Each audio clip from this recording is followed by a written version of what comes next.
and welcome back to the 30-day Feel Good Scoliosis Challenge. We are on day 19 and today I'm going to be doing a little bit of yoga for scoliosis for you. We're going to go over the triangle pose again and we're going to do a wide-legged forward fold. So I'm going to get you to grab a chair. If you need to find one, just pop me on pause. So we are going to get started with our triangle pose. Like we did last time, we're going to be using a chair, and I do recommend having a mat or barefoot if you have a slippery floor. So please do not, I'm not leading by example. I actually have very cold feet, so I'm actually just going to leave this here. But I recommend you having a surface where you're not going to slip. You're going to have, let's start with the right hand forward. So you're going to have your chair just around where your right hand can grab. Your right foot is going to reach forward and the left toes are turning out 90 degrees. And you're going to get quite a wide stance. Your hips are open. Then we're going to take a big inhale. We're going to reach the arms up and gaze down your middle finger. You're going to reach your arms gently towards where the chair is, and then you're going to lower your hand down.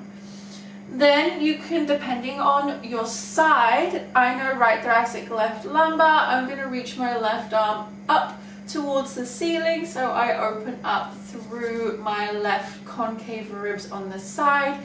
And I'm keeping my hand here. I don't want to compress into my lumbar concavity here, which is why we use the chair rather than coming all the way down like this, where I'm just compressing into my lumbar curve. So you can hold here, take some nice deep breaths. I also know my neck rotation, so I'm actually going to look down, as I know that this is the opposite of the way that my neck wants to rotate. So it's just an example of having a really good understanding of your curves. It's obviously going to help. But if you don't know your curves, you can either look forward or look up. Just take some deep breaths and focus on moving and breathing into the body. That's the most important thing. Then from here, we can bring ourselves up and we're going to come into a wide-legged forward fold before we come into the other side.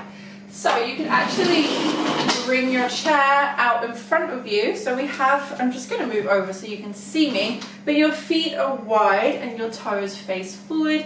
Your chair can come out in front, just like we did in a normal forward fold, but this time we're in a wide-legged stance. You can take an inhale, reach your arms up to the ceiling, and then exhale, take your hands down onto the chair. And you might want to push the chair forward or move your hips back a little bit. But you want to get a nice straight spine hinging at the hips.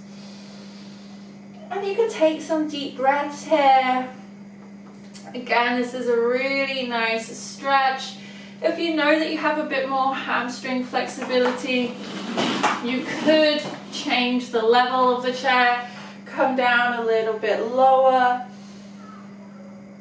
But wherever you are, focus on keeping length in the spine, pulling the front ribs back towards the spine so you don't extend through the rib cage.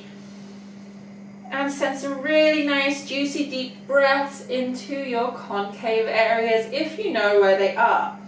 If not, you're just lengthening your spine and getting a nice stretch for the body and the hamstrings. We'll get one more big deep breath here.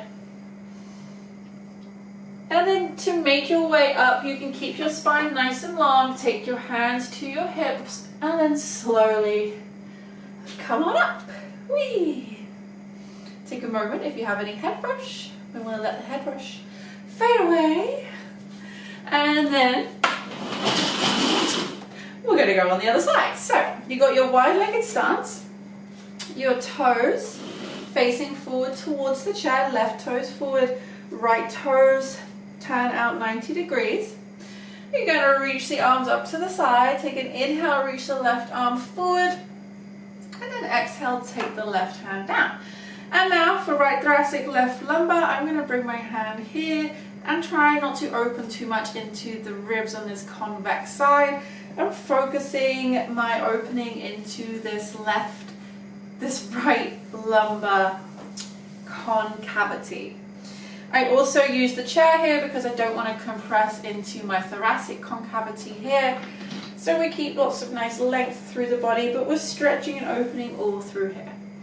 So you can take your hand to your shoulder, or if you're left thoracic, maybe reaching your arm up. Knowing your curves is going to be very helpful. If you have no idea, just reach your arms up and breathe.